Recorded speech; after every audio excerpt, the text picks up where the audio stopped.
It's completely gone. Like there's 2 pounds.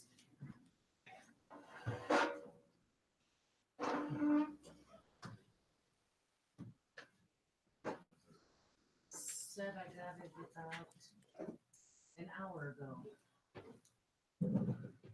Hello, this is Bishop Tom Ely, opening this live stream from St. Paul's Episcopal Church in White River Junction, where the Diocesan Council has been gathered today for our meeting. And we are welcoming to our meeting today Mark Hughes, who is the Executive Director of Justice for All here in Vermont, and also the coordinator of the Vermont Racial Justice Alliance, who's going to engage us in some conversation about the work that he's involved in around racial reconciliation.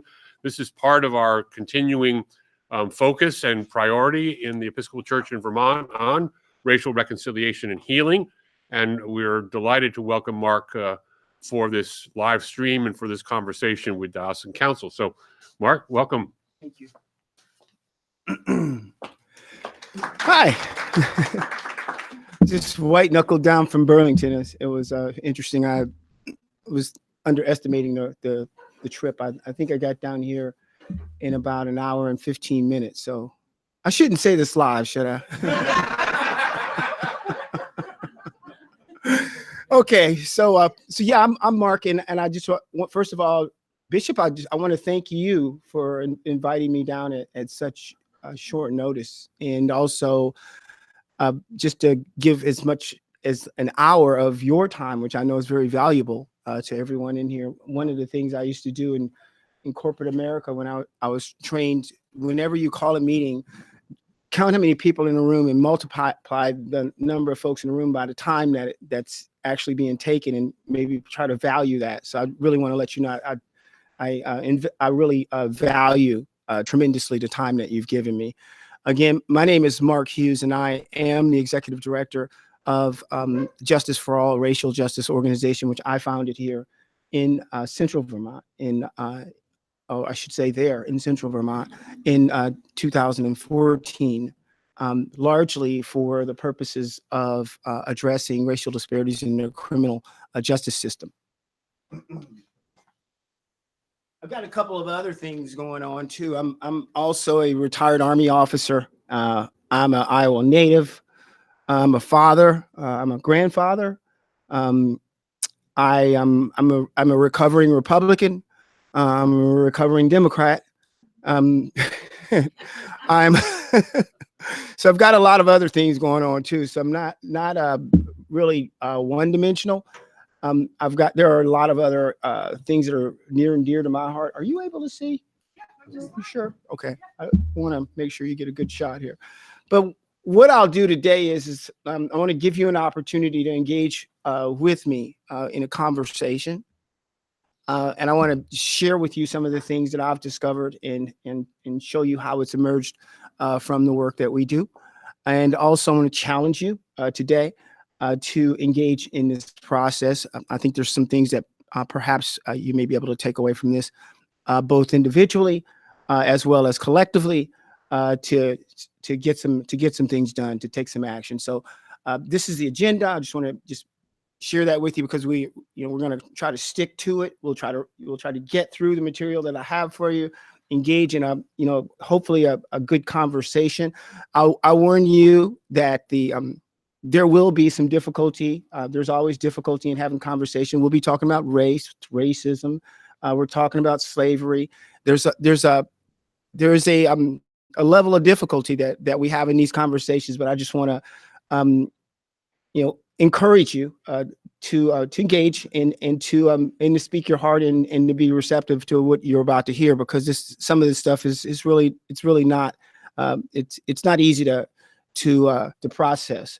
A little bit about who we are as an organization. Are we doing okay with the sound, Maurice? Great. So who we are as an organization, as I said, really mostly focusing on the systemic racism within the criminal justice system. That's changed quite a bit. We're still there, but we're in other places because you kind of get pulled in this work or pushed in this work. So I'll tell you a little bit more about some of the things that we've been able to do. A lot of community work, a lot of community engagement, mostly in Montpelier and surrounding areas, Plainfield, Calais, Cabot, surrounding areas there. That's where I've been residing for the last 10 years.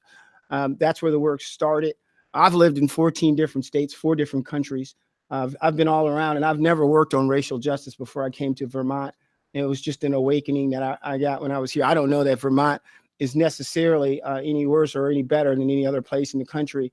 I know statistically there's a lot of information that's out there, but comparatively from personal experience, I've never worked anyplace else in this type of work, just for your information and transparently. One of the things that we discovered once we started to do policy work was obviously there's strength in numbers. So we put together a coalition. This coalition was a 35 organization coalition. And through this coalition, over the last couple of years, we've been able to move the most significant legislation addressing racial justice in Vermont's history. That would be the first one would be Act 54, which is the Racial Disparities in the Criminal and Juvenile Justice System Advisory Panel.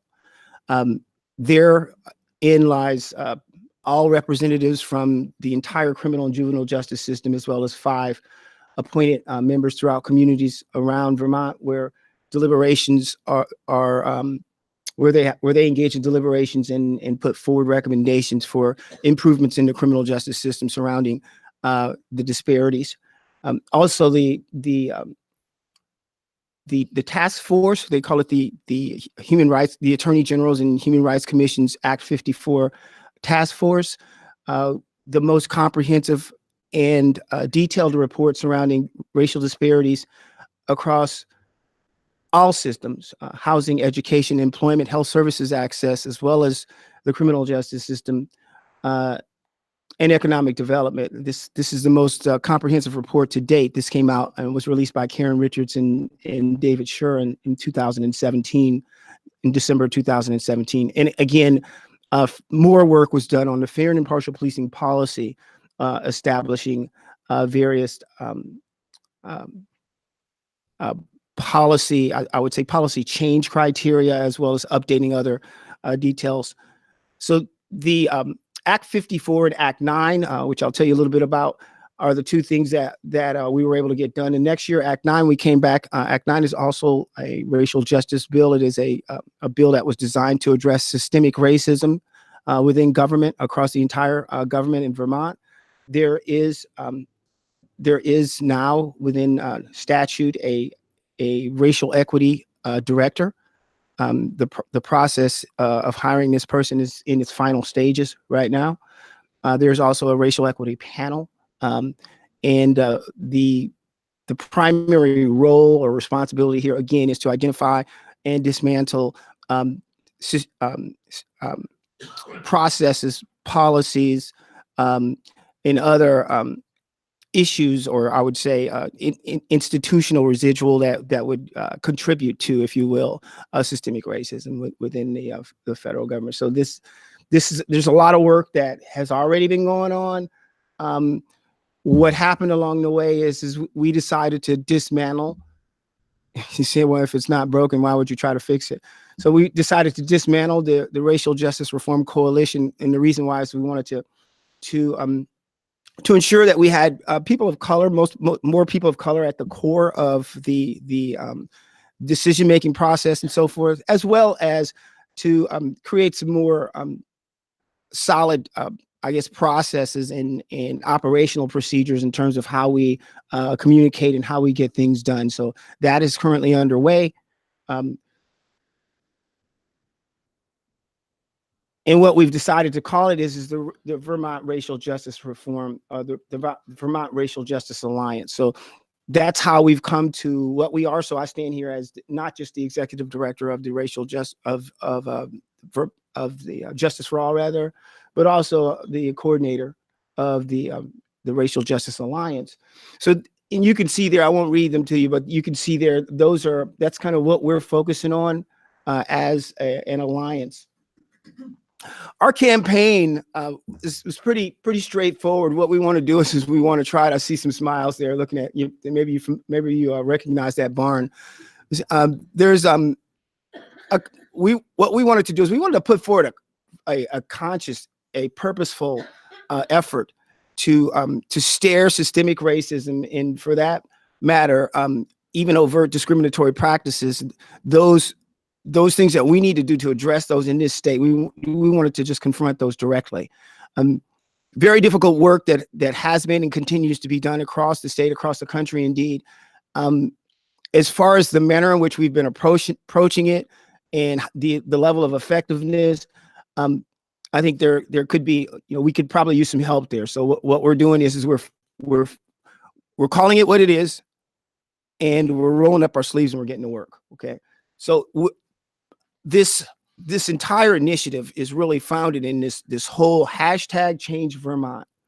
For too long, we believe that we as Vermonters have sat by and said, we really don't want to change this place because this place is a wonderful place. It's a great place. We don't want to quote Jersey this place. What we want to do is we want to make sure that everything stays the same. Well, the truth is that if everything stayed the same in Vermont, in 1968, there were a total of 800 Black people in this state. Okay. And I think the list goes on. So I think to some extent, we've got to get past this conversation about our fears of changing. We got to decide what we want to change. Then we got to change it. Okay, so what you'll see is there's a list of maybe 5 or so things here that we are doing actively in addition to what I came to tell you today. So one of them, you see the last one is the Ethnic Studies Bill. That's already crossed over. As a matter of fact, it came out of, not only did it cross over from House, it is called H3 if you want to track it. It has also cleared GovOps in Senate. It cleared GovOps in Senate last evening. Okay, so you'll see that going over to appropriations and so forth. I think it may have another stop, but I'm believing that this is almost done, and we haven't even gotten to March yet. There is a slavery reparations bill, which is modeled after John Conyers' slavery reparations bill that he put forward in the United States House of Representatives from 1989 until 2017 when he retired. It was never taken up. The truth is we don't have a senator today under the Golden Dome who's actually willing to sponsor this bill, this reparations bill. This is a bill that calls for the examination, a commission that would examine if or how this state would approach slavery reparations. We do have a representative in the House who has decided to sponsor it, and it will come forward. I'll tell you a little bit more about that later. In addition to some of these things that we're doing, we're cleaning up Act 9, the one that I just told you about, the one that addresses systemic racism, the racial equity director. What we're doing is we're focusing on what can we do to better that based upon the feedback that we've gotten from implementation. And the other thing is we have a bill that addresses discriminatory practices, and that bill, the reason why we want to delineate there is clearly there is a conversation about systemic racism. There is also a conversation about overt and discriminatory practices. They are separate conversations. Okay, so this bill that we're talking about is a bill that would illegalize, like 30 other states, a racial profiling. This bill would also expand and modify the Human Rights Commission, the commission that is here, not just to address overt racism, but all other categories of robbery of civil liberties, if you will, across the state, in all sectors across the state. So the HRC is kind of a big deal. And it's been at low capacity since its inception, and also to even consider expanding the reach of the HRC rather, to the extent that our community justice centers could act as a front door to the HRC. So those are some of the things that we're putting forward there. And then finally, How many of you know that we've been collecting race data by statute since 2014? Race traffic stop data. Did you know that? Okay, but that's a part of Title 202366, which is also the fair and impartial policing policy. What we haven't been collecting is use of force data, and I think that one of the things that is probably painfully obvious is the higher the probability that one would have contact with law enforcement, you would think that the probability of use of force would also increase. I would imagine proportionally.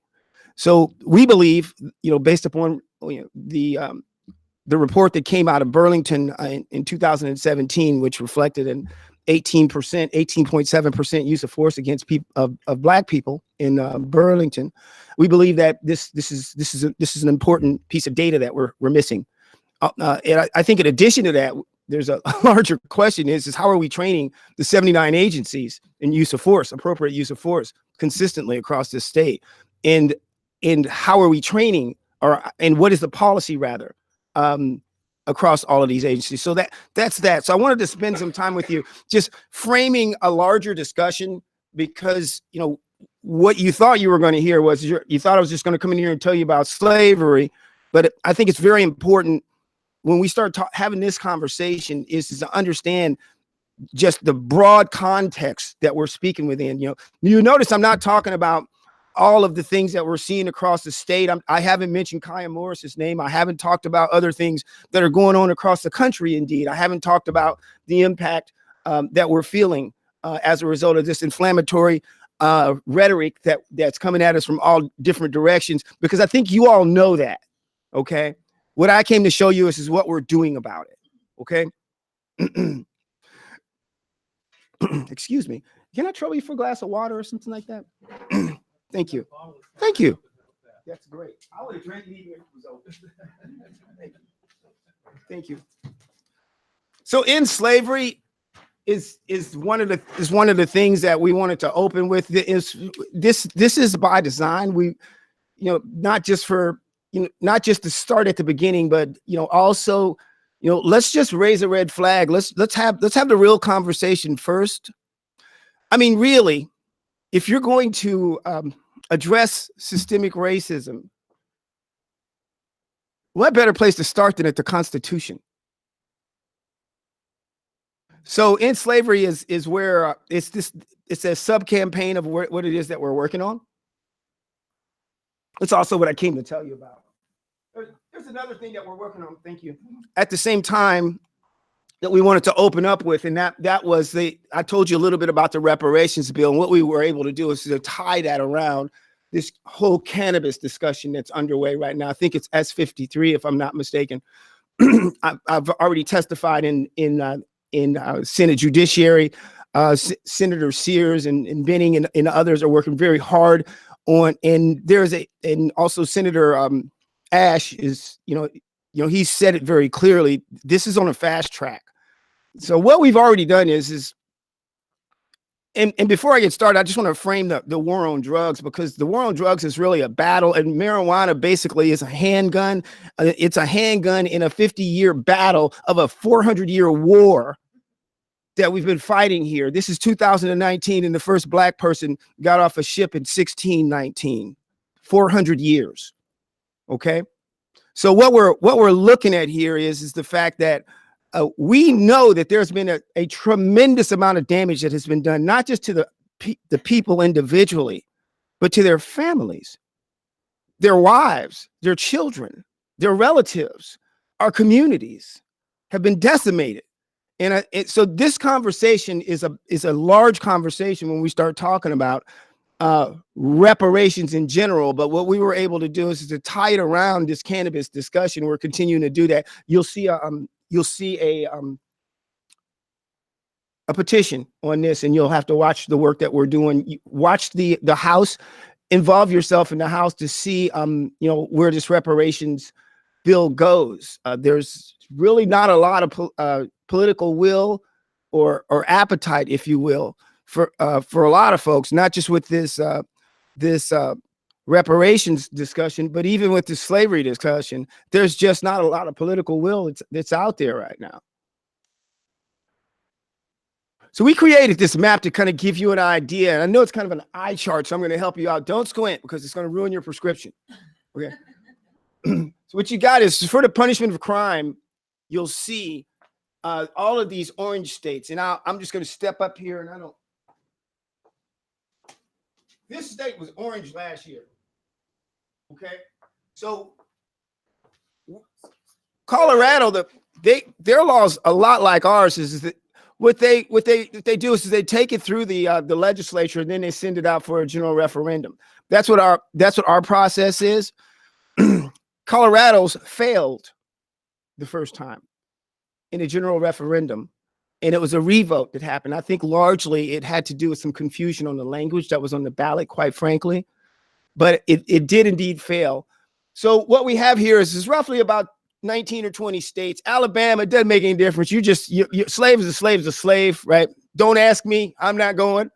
Okay.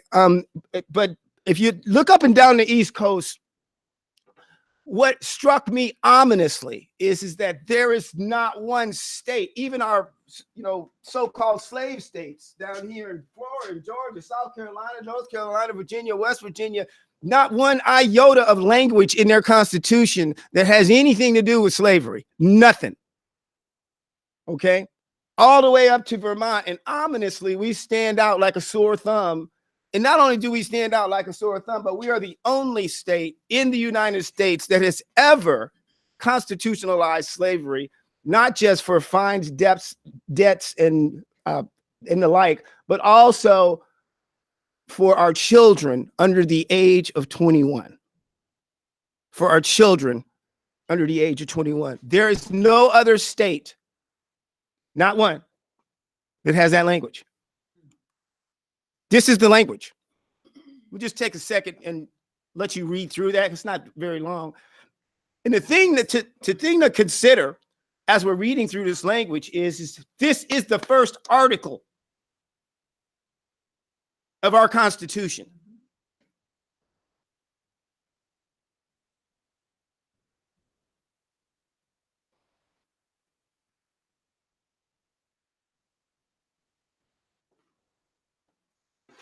So you can see it probably takes you about 45 minutes to get to the language that's bothersome. 45 seconds rather, to get to the language that's bothersome. The point here is that every elected official in this state's history, every person who's ever voted, every officer who's ever served in the military, every person who's ever taken an oath, every single one of them have taken an oath to this Constitution since this state's inception. Even at the beginning of last month when we brought on our new legislature. Okay. So I've heard a lot of comments. I've heard a lot of responses. Some people said, well, it really doesn't matter because the United States Constitution, it trumps this, no pun intended. And, the United States Constitution says that slavery is illegal. No, it doesn't. The 13th Amendment says that slavery is constitutional for the punishment of a crime. Is what the 13th Amendment says. Okay. So whether that's true or not, to trivialize the content of our Constitution, as our governor vetoed the vast majority of the policies that landed on his desk last year for constitutional arguments, as we as a state, use our Constitution to underpin every law of our land is a ridiculous conversation. Okay. Obviously, this is significant. The language is significant, and so significant that I want to tell you a little bit of a history about how we got to where we are. Okay. The original Constitution was written in 1777, and it was revised and adopted in 86 and 93, respectively. And what happened was there were constitutional conventions in 1828, 36, 1850, and 1870. By this time, what happened, what was happening during this time was that the language in the Constitution, what it said was that it was men under the age of 21 and women under the age of 18. Okay, that's a very important point. Yeah. So what happened after referendums in 1888 and 1913? Now think historically what was going on in the United States, because we've got to reconcile with the fact that something happened in 1865, right?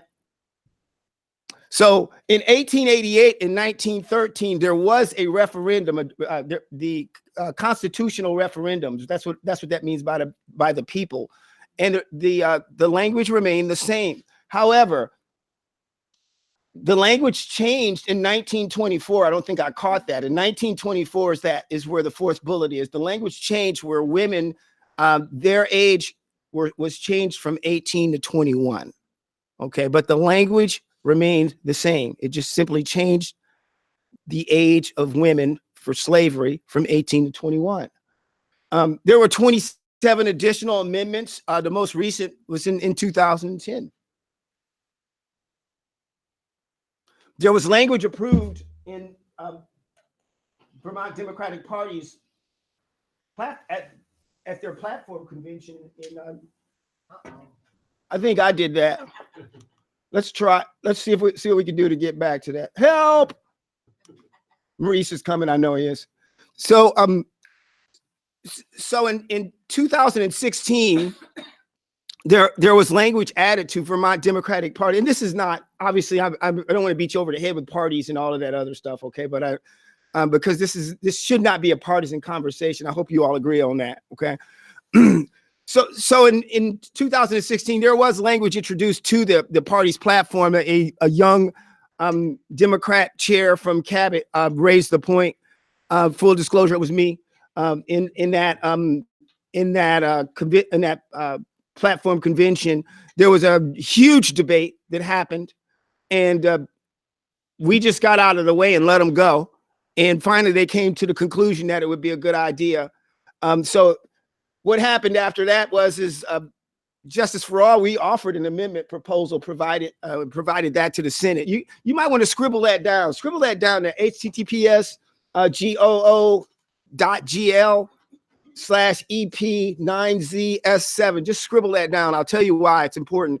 Is if you can just go over there, and I can provide the slide deck to you too. I think it'll be up on your site, right, Bishop? Right. Thanks, Maurice. So that right there is the actual proposal that we sent over to the Senate, and this was last year. The Senate would not touch it. The Senate did. They did in the proposal, just to be clear, because the Constitution can only be amended every 4 years. 2019 is that year, which is why we're having a broader discussion now. What we were urging them to do is to urge essentially themselves, the 2019 Senate, to take it up. Okay, so they were unwilling to even introduce that. However, we were able to get the House to do it. We were able to get the House to do it, and you can find that if you know your way around the legislature's website. You can go and look for HR 25, and just make sure you look in the session of 1718. Okay, make sure you look in the session of 1718, because if you look into 1920, you won't find it, and you'll get mad, and you'll come looking for me. So. And this is important. Is the chronology as well as the details of what I'm providing you is really important, because it speaks to the level of communication that's coming out to us in terms of what we're being notified. It speaks to the silence that we're experiencing, the deafening silence that exists around this entire topic. So the platform language again, the VDP platform language again was considered, and that language, it was decided that language would remain within the platform just last year. And then I don't know how many people caught it, but the Vermont League of Cities and Towns unanimously voted on a resolution to remove this language from the Constitution. Did anyone see that at all in the press? Systemic racism can make an elephant disappear right before your eyes. Okay, and then again, it was introduced in the Senate on the 17th. Okay, wait a minute. Starting at the top of this slide, what I just told you is that this language has been around for 242 years. 242 years. Okay. And now I'm telling you that the language to remove this in PR2 was introduced on the Senate floor in Montpelier on the 17th of last month. 30 senators, God and everybody watching. And now it is in government operations, Senate government operations. And on the 31st of last month, what day is it today? So 10 days ago, this proposal to change a document for the first time in 242 years was introduced in Senate GovOps right in Montpelier. And are you telling me nobody in this room knew about it? Who else doesn't know? Okay, here's another question. Why? Rhetorical. We'll talk about that later. Why? Why the silence? So here's what I want to do is before we go into a conversation, I want to just give you some action stuff, because usually you get the action stuff at the end and you're ready. You're like, get this guy out of here already. I got to use the bathroom, or you know what, I'm getting tired. This is, or whatever. So no, we're not going to do it that way. I'm going to give you the information now. Okay. And that is, again, this information is going to be, I mean, feel free to jot whatever you want down, but this information will be available for you. There will be this entire slide deck as is will be posted up. We'll post it up on our side. The diocese will post it up on their side. Maurice is doing this, and if he's doing that, that means it's already a done deal, right? Right. Maurice said it, that settles it, right? So that is that's, you know, I got a little bit more stuff for you, but that's the skinny of what we're dealing with. What, you know, why is it, you know, so important? I want to just, you know, pause for a minute, because, you know, there are implications here. You know, in our research, you know, we discovered an organization within corrections called Vermont Corrections Industries. They make license plates. They make business cards. Everybody in our state government who gets a business card, everyone who has furniture, they make all of the furniture, okay, and they sell it. And these prisoners, these inmates, these convicts, if you want to call them, I'm not quite sure how we're deciding to classify these people. Are they our slaves? Do we want to talk about it as a general public? Do we want to even engage in that conversation? Clearly not. But they're making this thing and they're being paid pennies on the dollar. These folks who are incarcerated are being paid pennies on the dollar. 10 cents an hour, maybe, if they're lucky. Okay. So there's a lot of conversation to have, you know. What does it mean, you know, if you owe someone money, you know, if you have a debt, if you have an outstanding fine or something like that, and if you really get to the bottom of the legal system, if you want to talk about it, the thing is that, you know, it's all about money. National statistics tell us that there are 800,000 people incarcerated in local jails across the entire United States. Of the 2.3 million people incarcerated in the United States, 800,000 of them are incarcerated in local jails, and 500,000 of those are incarcerated because they can't afford to pay bail. Okay, they haven't even been to trial yet, and the United States Constitution's 13th Amendment says that they are slaves. Okay, now watch this. We don't have local jails in Vermont. So our slaves, we send them to prison. The 300 or so folks who fall into this category are in prison, and they're slaves as per our Constitution. And the conversation goes on and on and on. So I want to just take a couple minutes, tell you a little bit about the Racial Justice Alliance. and let's talk about some other implications and get some of your thoughts on, what this all means and what it means to you. This is just some information to find out more information about the Racial Justice Alliance. I want to, in addition to the things that I just showed you on the previous slide, I want to encourage consideration either on an individual level or even on a group level to become involved with the Alliance, because there's room for you at the Alliance as well. So wanted to just make sure that also there's other opportunities for you to do things. I'm going to go home and write an op-ed this afternoon. I'd encourage you, if that's something that you'd want to do that as well. I want to open it up because we've got less than 20 minutes left. And this was designed to be a conversation. And, instead of me asking you questions, I wanted to give you an opportunity to ask me questions, or to just, maybe provide your at least initial thoughts.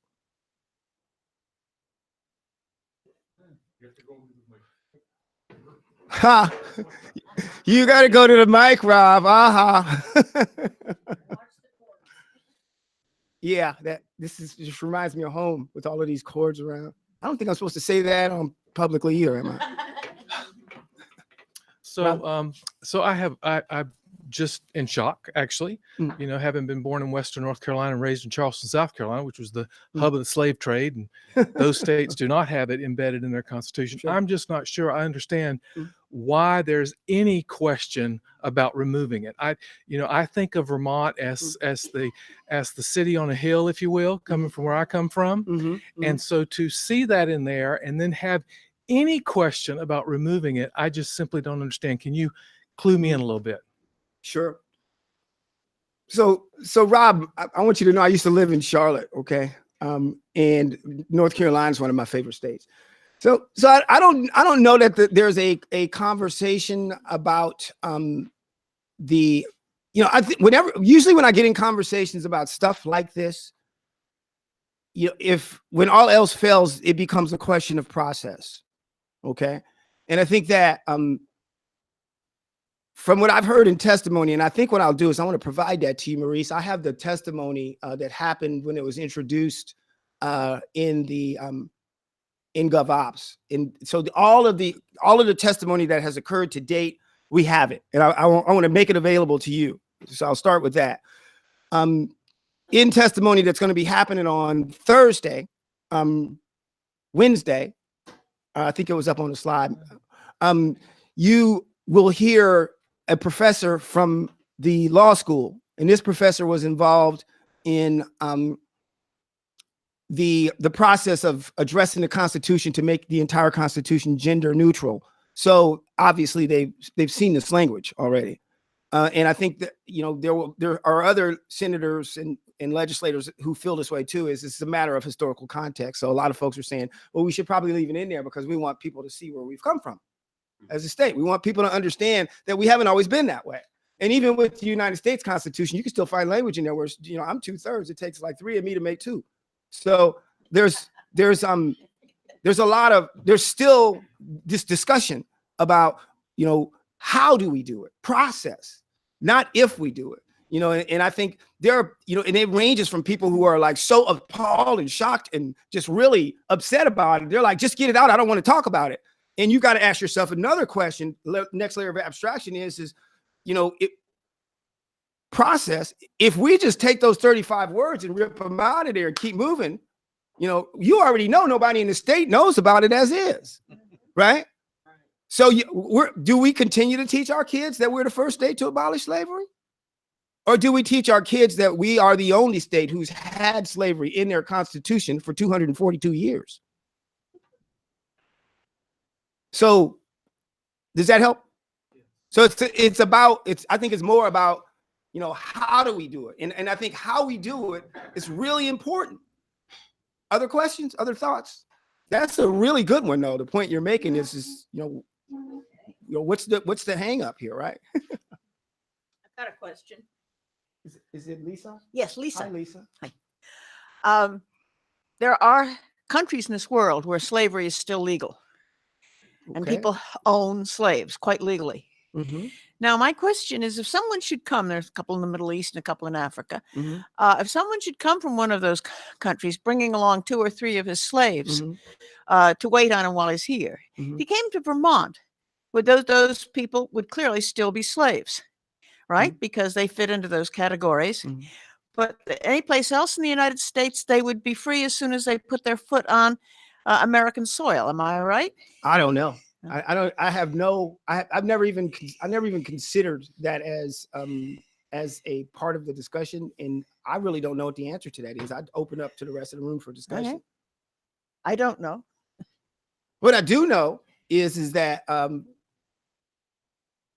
when Ethan Allen's daughter brought her slave up from Alabama to Burlington, it didn't make them any less a slave. And I think it also, because of the fact that nobody said anything, probably even just validated it. So what I know is that silence is really what perpetuates what we're talking about. I mean, what I know is when our first United States attorney, appointed by George Washington, Mr. Stephen Jacobs, who went on to become a Supreme Court justice, went to South Carolina or New Hampshire rather, and purchased slaves and brought them back and lived at his residence at 70 State Street in Windsor from 1783 until 1800, when he kicked her out because she became blind. Then nobody said anything. And it is a matter of public record that he owned a slave for 17 years here in Vermont, and she wasn't under 21. So I think that there's another level of discussion about how do we respond to this thing as community, when we start talking about this as an issue. Bishop? Mark, thank you for being here. I know that you're a person of faith. I am. A Christian person of faith. I am. And we are we're the Dawson Council for the Episcopal Church in Vermont. And we have connections through this live stream to other people of faith. Can you speak to this matter from your faith perspective, just for a couple of minutes? I don't have to go on preaching for forever, but talk to it. I know. I like to hear you preach. Talk to us about it from a faith perspective, All right. from your personal faith perspective. Amen. But first of all, full transparency, I'm an ordained Baptist minister. Okay, and that's been for the last 20 years. What my feelings are and what my thoughts are is that there is a deep and a proud and a very rich tradition that we of faith come from, as a nation, black, brown, white, purple, or otherwise. I mean, all of us, we all carry a mantle here. We all come with this awesome responsibility that God has called us to. I know that the reason why I don't sleep at night is not because I feel a sense of need to do good. I feel a sense to do justice and to love mercy and to walk humbly in the sight of the Lord. And I know that God has called me to do that, right? That is my responsibility, and that my silence is unacceptable before the Lord. Okay. So it's been my experience in the work that I do that, that supercharge that comes to that contributes to the power that I operate in, as a minister of the gospel and also as an evangelist of social justice. It comes from my stability and my rootedness and my groundedness in the word of God. Okay. And I believe that every single one of us sitting around here, we share that responsibility. Okay. I know when Dr. King questioned the silence from white people who were in clergy as he sat and wrote from the prison in Montgomery, he was talking to you. I know that, right? I'm not Dr. King. I didn't come with that kind of message. This is a different kind of conversation. But my faith, and I hope your faith, ought to be driving us. It ought to be our moral compass in this particular discussion, right? It ought to be what makes us hungry for the truth. It ought to be what makes us eager to be on a knowledge quest about this issue and to follow wherever it takes us courageously and boldly, right? And to accept whatever it is that it gives us and to take upon ourselves the responsibility to execute, whatever it is that God is calling us to execute in the pursuit of righteousness and justice for everybody, but mostly for you, And so I think that, in my personal calling, I don't get a chance to preach very much, so I'm excited about this. But the point is just that that we are made for this moment, right? Things have changed so much in such a short period of time. I will be 56 years old in March 3rd. If God, like my mother used to say, God willing and the creek don't rise. But at the end of the day, imagine the odds of me, a speck of sand, of 7 billion people who live today, okay, being placed in such a time as this and a time as such as now to deal with something like this, okay? It's 242 years, okay? I've only been in Vermont for 10 years and I've only been woke for 4, okay? I told you at the beginning of this presentation, we put up legislation you've never seen before. You could only imagine the power of the work that's being done right now before us. And now we're shaking the very foundation of everything that's ever existed in this state, right? And what it reminds me of is when Joshua was walking around for that 7th time and the trumpet started sounding. It's getting ready to come down, whether you're a part of it or not. Okay, so that's my testimony, and that's my belief. Okay, and I want you to be a part of it, right? But you know what? The thing is God doesn't need you. He can do it without you. You need God. And if you want to be a part of it, and if you want to look back over your shoulder in history and be on the right side, then it's time for you to get to work. Okay? God doesn't need you. I didn't come down here to beg you guys to do anything. So this is good. This is a good place that we're in, right? Because we've arrived at this place, in such a way that it has just been handed to us. Nobody's really working really hard. We don't have any money. It's not like we're throwing a whole lot of money at this thing. We're swinging by a thread every single day. I'm a broke activist. Nobody has any really grandiose strategies that we pulled out of the vault or anything like that. God has given this to us, okay? And it's ours for the taking. Okay? Other questions and thoughts?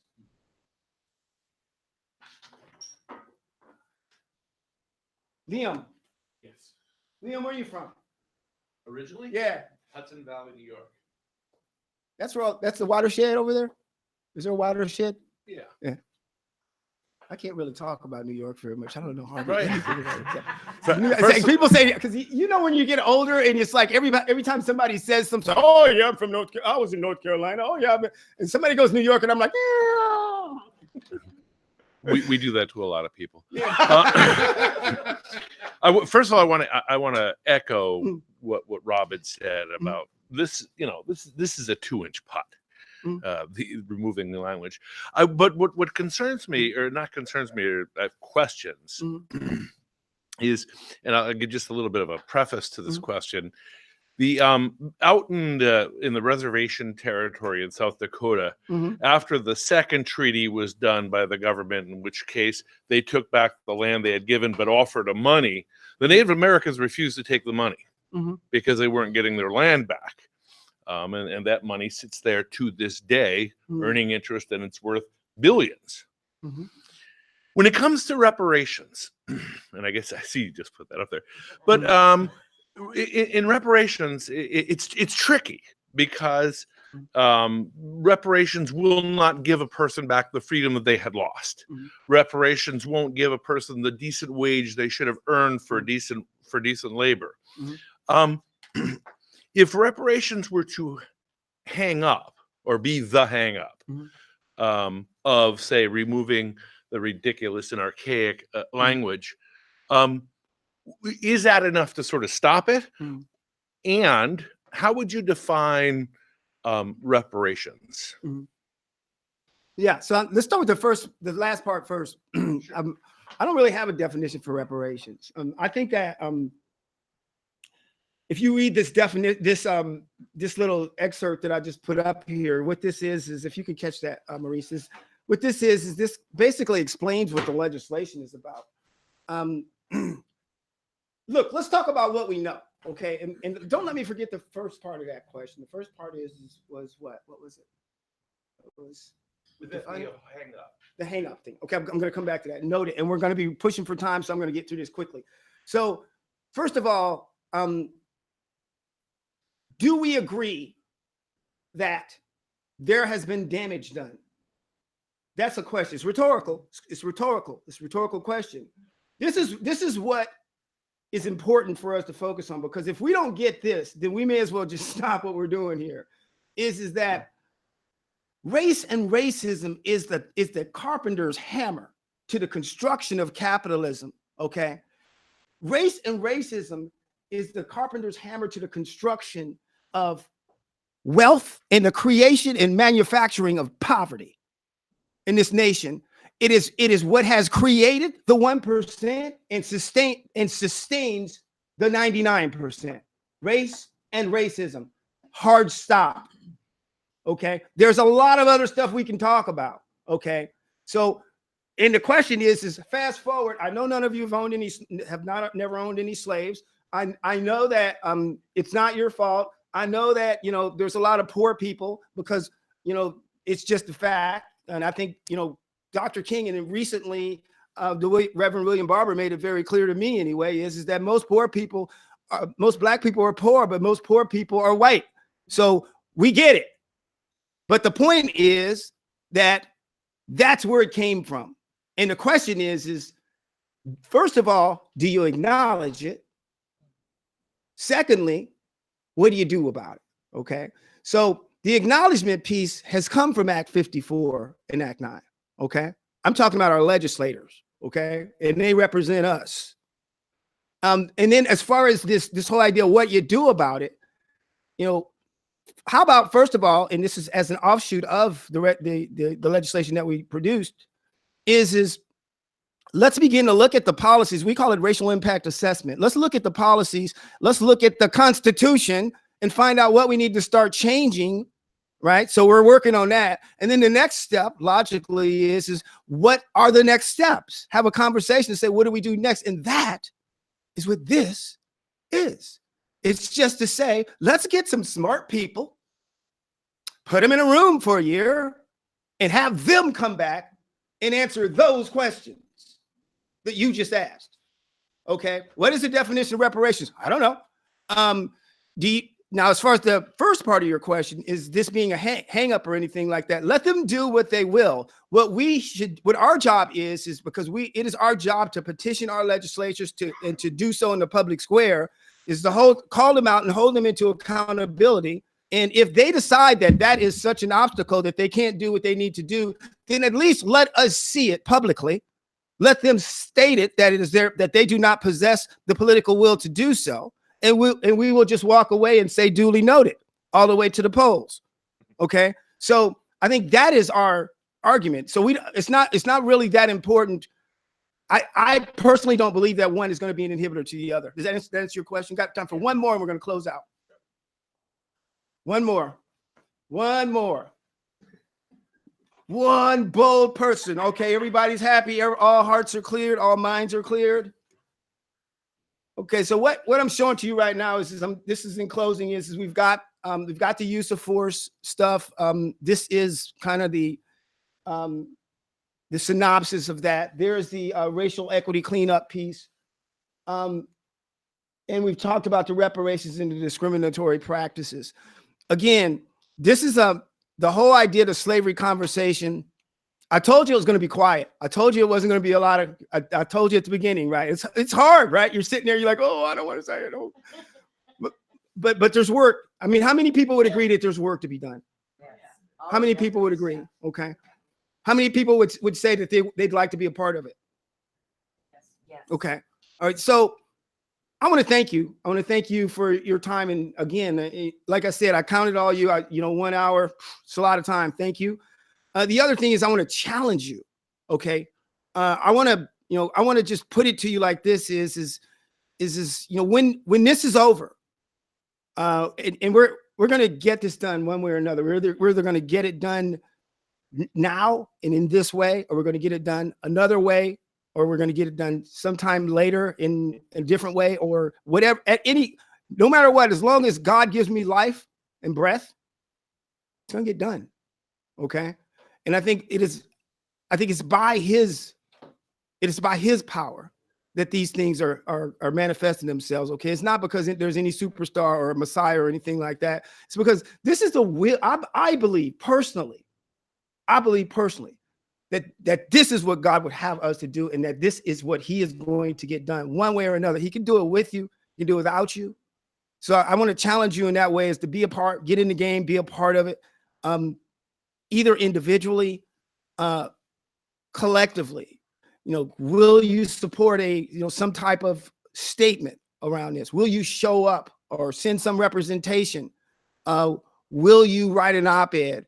Will you be a part of the Racial Justice Alliance? There's some decisions that I leave with you. When I walk out, I'm going to step down, hug him, run back to my car, and get back up there. So these are all your decisions, but I thank you so much for having me. You have a challenge. Now you know, and you can't unknow what you know now. Thanks a lot.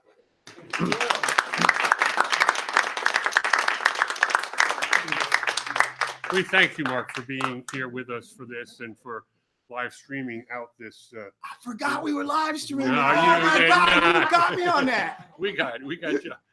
It seems to me that one of the first, I was thinking about your reparations question. It seems to me one of the first things we could do would be to stop teaching the lie about slavery in our schools. Yeah. That might be a first good Wouldn't step that be a good idea? of reparations. But anyhow, that's my first thought. That'd be a good idea. All right. God bless you, later. Mark. And thank you. And thank you for listening in to this live stream from the St. Paul's Episcopal Church in White River Junction with the Diocesan Council of the Episcopal Church in Vermont.